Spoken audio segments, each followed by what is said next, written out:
बिस्मिल्लाहिर्रहमानिर्रहीम। हम स्टार्ट करते हैं पार्ट 2 इम्यूनोलॉजी कम्प्लीमेंट सिस्टम। अच्छा जी, इसके बारे में जो मैं बता दूं इम्पोर्टेंट क्या क्या चीज़ें हैं वही आपको बताऊंगा, वही कीजिएगा और इंशाल्लाह उसी में से एमसीक्यूज़ आएगा। अच्छा जी, इसका पहले एमसीक्यूज़ आएगा जी, कम्प्लीमेंट सिस्टम का टेस्ट कौन सा होगा, वो CH50 आपने याद रखना है, वो लिखा हुआ है, याद रख लें लास्ट लाइन में। अच्छा जी, आगे जाएँ। आगे एक्टिवेशन पाथवे तो नहीं पूछेंगे, लेकिन ये लाजमी फंक्शन में लाजमी पूछेंगे कि C3B और IgG जो होते हैं ये ऑप्सोनाइजेशन में हेल्प करते हैं, ठीक है। अच्छा, और एनाफाइलैक्सिस जो है, एनाफाइलैक्सिस में आपने याद रखना है 3 4 5 C3 C4 C5A, ये हो गया, ठीक है।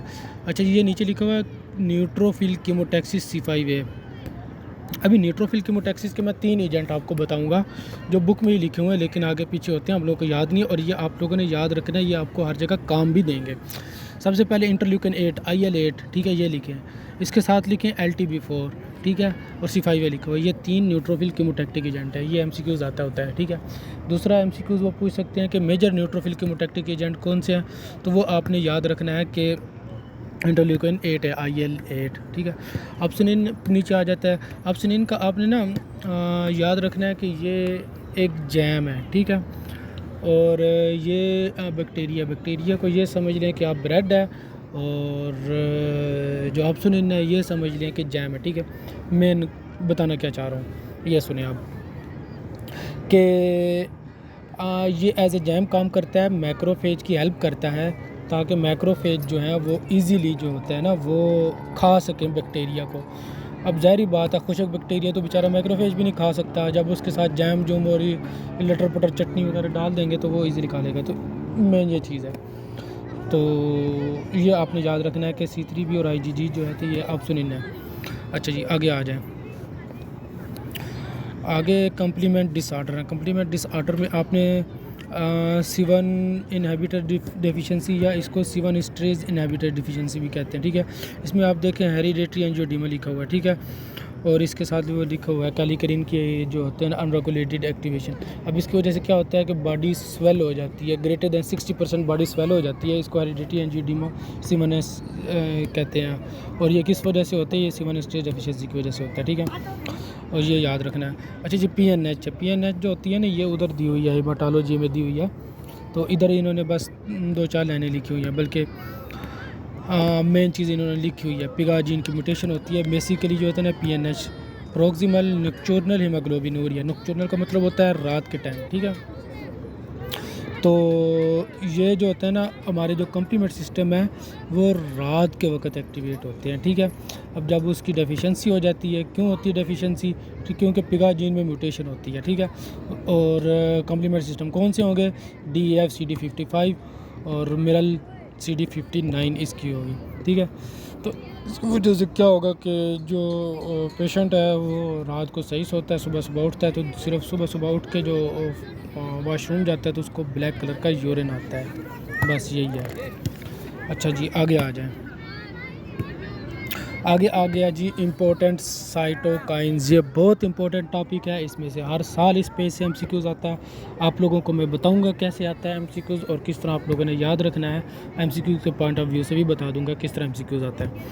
अच्छा जी, सबसे पहले है इंटरल्यूकिन 1 IL-1, ठीक है। अब पेपर में कई दफ़ा IL-1 दे देते हैं, कई दफ़ा इंटरल्यूकिन दे देते हैं, आपको पता होना चाहिए। अच्छा जी, इसके बारे में MCQs कौन सा आएगा, सिंपल ये आएगा कि एक्यूट इन्फ्लेमेशन में कौन से साइटोकाइंस आएंगे, इंटरल्यूकिन 1, ठीक है, या फीवर पूछ सकते हैं। फीवर का तो नहीं पूछेंगे, ज़्यादातर जो होता है ना ये इंटरल्यूकिन 1 मेनली इन्वॉल्व होता है। अच्छा जी, आगे आ जाता है जी इंटरल्यूकिन 6, ठीक है। इंटरल्यूकिन 6 का आप लोगों ने फीवर के पॉइंट ऑफ व्यू से याद रखना है, ठीक है, एक ये याद रखना है। और इसके बाद फिर इंटरल्यूकिन 6 जो होता है ना ये वेट लॉस भी करवाते हैं इसकी एक्टिवेशन से, बस ये 2 चीज़ें ही आप याद रख लें। अच्छा जी, फिर नीचे आ जाता है जी TNF alpha, tumour necrotic factor alpha, ये आ जाता है। अच्छा जी, TNF अल्फ़ा में आप लोगों ने क्या याद रखना है, ठीक है, इसमें आप लोगों ने सिर्फ ये याद रखना है कि काज क्या करवाता है, कैचेक्सिया काज करवाता है, मैलिग्नेंसी है, ठीक है। और एक्टिवेशन किस में टीबी में ये एक्टिवेट हो जाते हैं, ज़्यादा नॉर्मल से ज़्यादा एक्टिवेशन हो जाती है, ठीक है। और एंडोथेलियम को ये एक्टिवेट करते हैं, इसके रिसेप्टर को एक्टिवेट करते हैं। अच्छा, फिर नीचे आ जाते हैं इंटरल्यूकिन 8। इसका सिंपल बस ये याद रखना है कि ये मेजर कीमोटैक्टिक न्यूट्रोफिल के लिए। अच्छा जी, फिर नीचे आ जाता है जी इंटरल्यूकिन 12। इंटरल्यूकिन 12 का सिंपल ये याद रखना है कि एक्टिवेट NK सेल, नेचर के लिए सेल को ये एक्टिवेट करते हैं, बस इसके ज़्यादा जो है याद करने की ज़रूरत नहीं है। अच्छा जी, फिर टी सेल के सेक्रीशन जो होते हैं इंटरल्यूकिन 2 और इंटरल्यूकिन 3 है। इंटरल्यूकिन 2 का पहले भी बताया था, ये रेगुलेटरी टी सेल है। और इंटरल्यूकिन 3 का जो बताया था वो ये है, बोन मैरो स्टेम सेल्स की डिफ्रेंशिएशन करवाता है, ठीक है। मतलब कि उसको सपोर्ट करता है, जो स्टेम सेल होते हैं उसकी ग्रोथ में हेल्प करता है।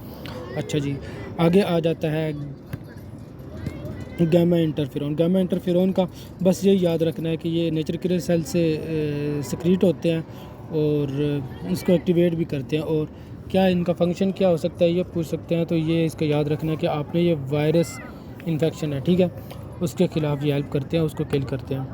अच्छा जी, फिर आ जाता है जी इंटरल्यूकिन 4, ठीक है। इंटरल्यूकिन 4 का ये याद रखना है कि ये क्लास की स्विचिंग में हेल्प करता है, ठीक है, IgE एंड IgG। बस इंटरल्यूकिन 5 आ जाता है नीचे। इंटरल्यूकिन 5 में क्या याद रखना है, इसमें याद रखना है कि ये क्लास स्विचिंग टू IgA में क्लास स्विच करने के लिए इस्तेमाल होता है, ठीक है। और स्टिमुलेट करता है बोरोन एंड डिफ्रेंशिएशन ऑफ इसको याद रखने की ज़रूरत नहीं है, बस ये याद रखने का IgA की क्लास स्विचिंग के लिए जो है वो इंटरल्यूकिन 5 है। और IgE और IgG के लिए जो इंटरल्यूकिन 4 है।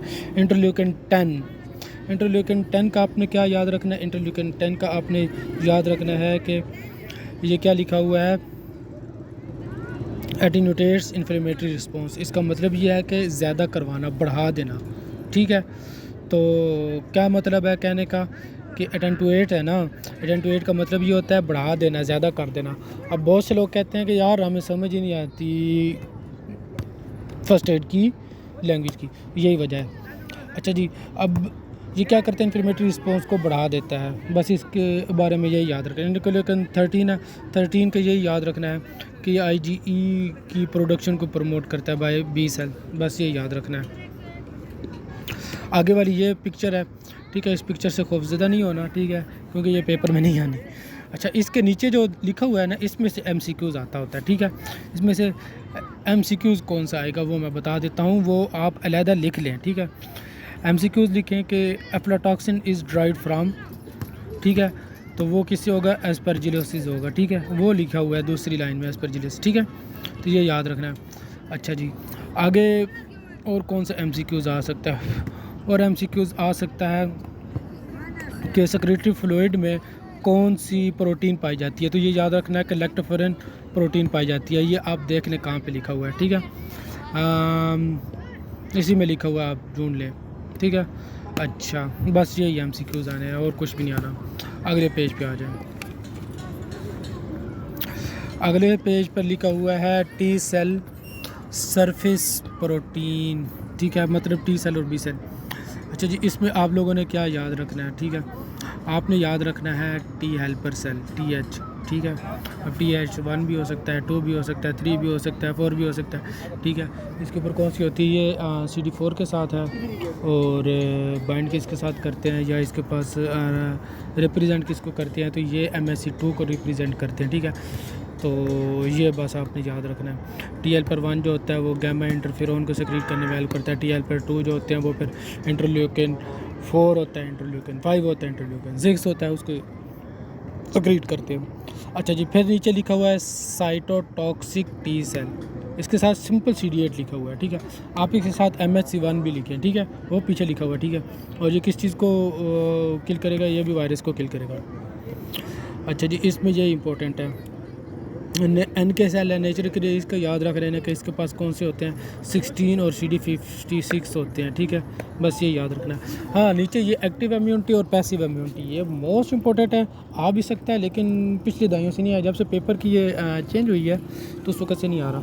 अच्छा, इसमें आप लोगों ने क्या याद रखना है, इसमें याद रखना है कि पैसिव होती है जो हम पैसों से लेते हैं, एक्टिव होती है कि जो हमारी बॉडी खुद बनाती है। अच्छा, इसमें जो याद रखना है, पैसिव ज़ाहिर बात है जो पैसों से लेते हैं बाहर से आती है, ठीक है। इसका रैपिड रिस्पांस होता है और शॉर्ट ऑफ लाइफ होती है, ठीक है। और जो एक्टिव होती है हमारी बॉडी से बनती है, लॉन्ग लास्टिंग होती है, और ये जो होती है नेचुरली तौर पे होती है। अच्छा, एमसीक्यूज़ कैसे आएगा, एमसीक्यूज़ को बता रहा हूँ, ठीक है।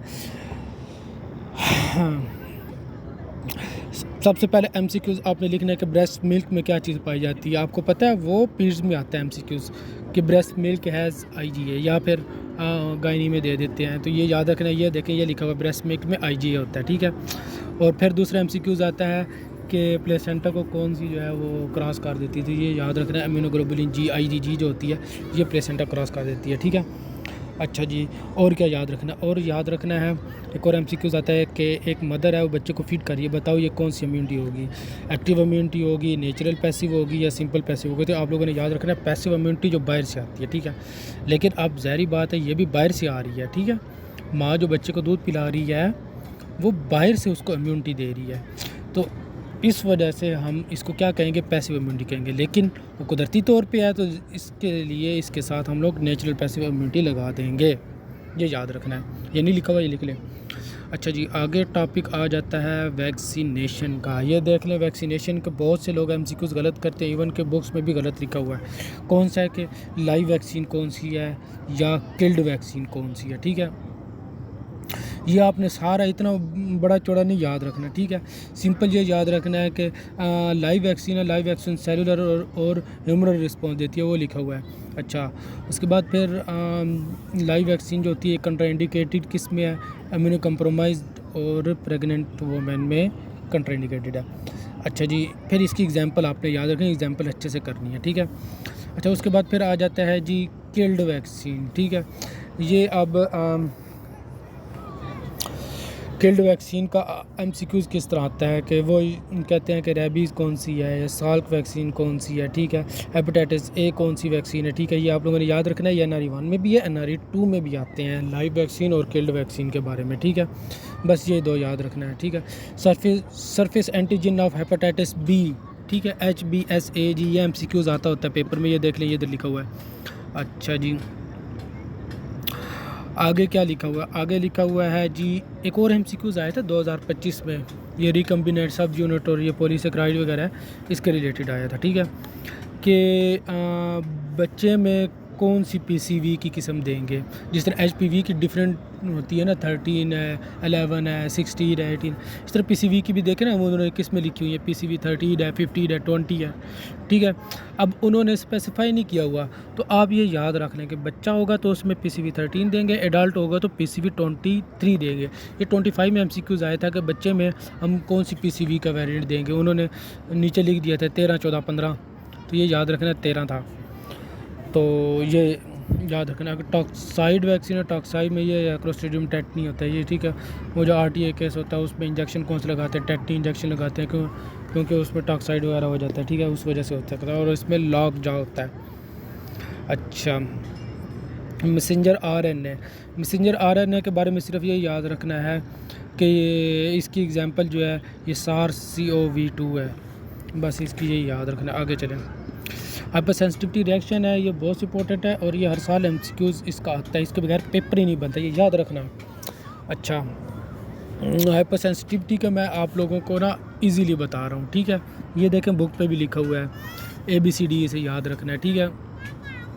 एनाफिलैक्सिस और एटोपिक है, टाइप 1 है, ठीक है। एंटीबॉडी B2, ठीक है। अच्छा जी, तीसरा आ जाता है जी cell mediated complex, immune complex वाली, ठीक है। इम्यून कम्प्लेक्स, C से कम्प्लेक्स, C का मतलब 3 है, C तीसरे नंबर पे आता है। इस तरह ABCD वो निमोनिक है, उससे याद रखना है, ठीक है। अच्छा, D से डिलेड, D कितने नंबर पे है, चौथे नंबर पे है, तो क्या मतलब टाइप 4 हाइपर सेंसिटिविटी होता है। अच्छा जी, अब आपको एक और ट्रिक बताता हूँ, जहाँ पे IgG एंटीबॉडी आ जाए तो वहाँ पे आपने आँखें बंद करके टाइप 2 हाइपर सेंसिटिविटी रिएक्शन लगा देना है, ठीक है। अच्छा जी, type 1 hypersensitivity, type 1 hypersensitivity का IgE के साथ है, और मास्ट सेल है, एलर्जी है, एनाफिलैक्सिस है, ठीक है। तो इसमें जो होता है ना वो अस्थमा है, ठीक है। ये सारे टाइप 1 हाइपर सेंसिटिविटी रिएक्शन है, ठीक है। इसका एमसीक्यू कैसे आता है? एमसीक्यू में आएगा जी, बताओ जी, बी स्टिंग है, मतलब क्या है, शहद की मक्खी ने काट ली है, कौन सा रिएक्शन होगा? टाइप 1 होगा, टाइप 2 होगा, टाइप 3 होगा, टाइप 4 होगा। तो ये लिखा हुआ है बी स्टिंग वाला, ठीक है। अस्थमा में कौन सा टाइप 1 हाइपर सेंसिटिविटी रिएक्शन है, बस यही पूछते हैं। Type 2 hyper sensitivity, type 2 hyper sensitivity में ये बहुत इंपॉर्टेंट है, ठीक है। ये आप लोगों ने याद रखना है, ठीक है, कि इसमें चूँकि एंटीबॉडीज़ बनती है और मोस्टली आईजीजी जो होती है वो इन्वॉल्व होती है, ठीक। तो टाइप 2 हाइपर सेंसिटिविटी है। तो इसमें एमसीक्यू किस तरह है? ब्लड ट्रांसफ्यूजन में कौन सा होता है? टाइप 2 हाइपर सेंसिटिविटी होता है। एरिथ्रोब्लास्टोसिस फेटालिस कौन सा है? Type 2 hyper sensitivity reaction. इसमें लिखे हुए हैं ये सारे पॉइंट, ठीक है। तो इसको आपने हाइलाइटर से हाईलाइट कर लेना है, ठीक है। सेलुलर डिसफंक्शन है, जिस इन्फ्लेमेशन वगैरह है, ठीक है। एक्टिवेशन ऑफ कॉम्प्लीमेंट सिस्टम है, टाइप 2 है। गुड पास्चर सिंड्रोम टाइप 2 है। एक्यूट जो हाइपर एक्यूट ट्रांसप्लांट रिजेक्शन है, टाइप 2 है।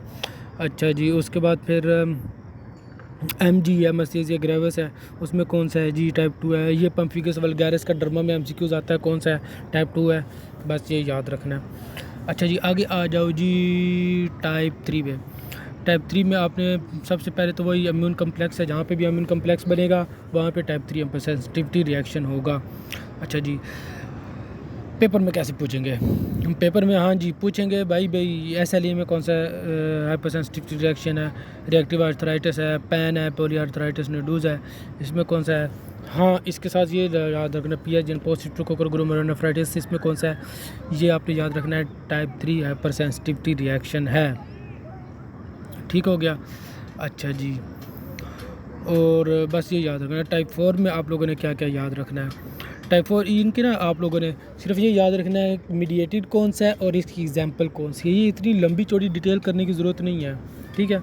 बस ये याद रखना है। जिस तरह अब ट्यूबरकुलर स्किन टेस्ट है, ये एमसीक्यूज आपने बार बार देखा होगा पेपर में, कौन सा हाइपर सेंसिटिविटी है। इवन के NRE में DZ वो जो या पता नहीं कौन कौन सी एमसीक्यूज वाली किताब है, तो उसमें लिखा हुआ है जी कि TB में कौन सा हाइपर सेंसिटिविटी है। तो ये देख लें, ये यहाँ पे लिखा हुआ है। कॉन्टैक्ट डर्माटाइटिस कौन सा है? टाइप 4 है। अब ये कुछ बुक्स में टाइप 3 दिया हुआ है, लेकिन वो गलत है। Contact dermatitis type 4 hyper sensitivity है, याद रखना है। अच्छा जी, टीबी का याद है कि टीबी से आप लोगों ने बल्कि ये टीबी वाले टॉपिक पे डिस्कस करेंगे। ट्यूबरकुलर स्किन टेस्ट होता है टीबी का। आगे आ जाए जी, आगे आ जाता है जी ट्रांसफ्यूजन रिएक्शन। ट्रांसफ्यूजन रिएक्शन ये आप खुद भी कर लेंगे, इतना ज़्यादा वो मुश्किल नहीं है, ये तो ईजी है। अगर हौजा वगैरह की हुई तो और ज़्यादा ईजी है, इसमें वो मुश्किल नहीं है, ठीक है। मैं चीज़ बता देता हूँ कि एलर्जिक एनाफिलैक्टिक जो होता है वो ज़ाहिर बात है टाइप 1 हाइपर सेंसिटिविटी है। एक्यूट में आ जाए, ठीक है, एक्यूट ट्रांसफ्यूजन रिएक्शन है, ठीक है। तो वो कौन सा है जी, वो याद रखना। इसमें ना हाँ एक और चीज़ मैं आपको बता देता हूँ कि एमसीक्यूज़ जो होता है ना, ये अब जिस तरह ये है एलर्जी का या एनाफिलैक्टिक रिएक्शन है, ठीक है। इसका टाइम पूछ सकते हैं कि कितने टाइम में हो सकता है, तो ये याद रखना विद इन 2-3 आवर्स के अंदर हो सकता है। अगर नहीं लिखा हुआ है तो लिख लें, बल्कि लिखा हुआ है, ठीक है। अच्छा जी, फिर एक्यूट जो होता है वो उसमें कौन सा है जी? तो ये देखें, ये लिखा हुआ है 24 है, ठीक है। फेब्राइल 1 to 6 आ रहा है, ठीक है। यानी कि टाइम ड्यूरेशन आपने याद रखना है इसका, वो नहीं भूलना। आगे आ जाओ जी, एंटीबॉडीज़ है, ये मोस्ट इंपॉर्टेंट है, ये आपने लाजमी याद रखना है, ठीक है। ये सारा आपने करना है, ठीक है, क्योंकि ये पूरा ये जो फर्स्ट एड वालों ने ना पूरा दे दिया। इसमें से आपको जो से भी पेपर उठा लें, 2 से 3 MCQs ना मिले तो मुझे पकड़ लेना, ठीक है। आप खुद देख लें, ठीक है, कि कौन कौन से MCQs आए हुए हैं। आगे चलें जी, ये सारा पेज आपने खुद करना है, ये रट्टा ही है, इसमें बताने वाला नहीं है कुछ भी। अच्छा जी, आगे आ जाएं जी, इम्यूनो डेफिशिएंसी पढ़ाने से पहले ना मैं आपको ये बात बता दूं। सबसे पहले आ जाती है बी सेल और टी सेल की वजह से जो डिसऑर्डर हैं, बी सेल और टी सेल के, उसको इम्यूनो डेफिशिएंसी डिसऑर्डर कहते हैं, ठीक है।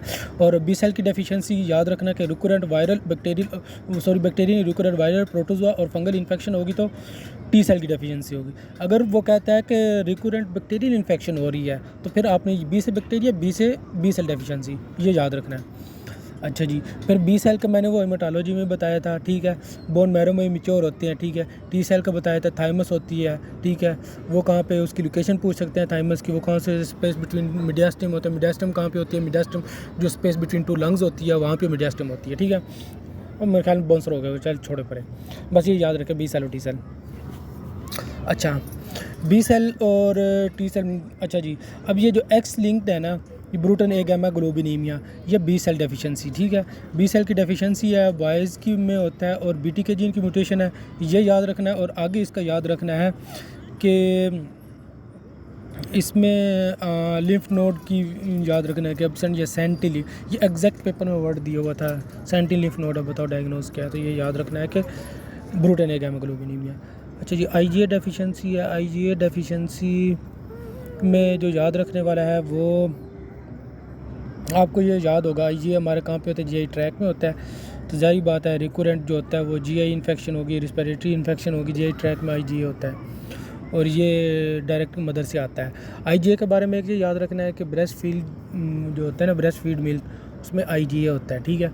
और ये कुदरती तौर पे हमारे जीआई ट्रैक में इन्फेक्शन है। यही वजह है कि आपने नोट किया होगा कि जो बच्चे डब्बे वाला दूध पीते हैं, माँ का दूध नहीं पिया, तो वो जब बड़े होते हैं तो उनको बार बार इन्फेक्शन हो रही होती है। आप नोट कर लेना, इर्द गिर्द के जितने भी लोग हैं, इवन कि मैंने एक दो कोलीग्स वगैरह से पूछा, उनको बार बार इन्फेक्शन होती थी। तो मैंने कहा यार डब्बे वाला दूध तो नहीं पीते थे, लिटरली उन्होंने कहा था हम डब्बे वाला दूध पीते थे। तो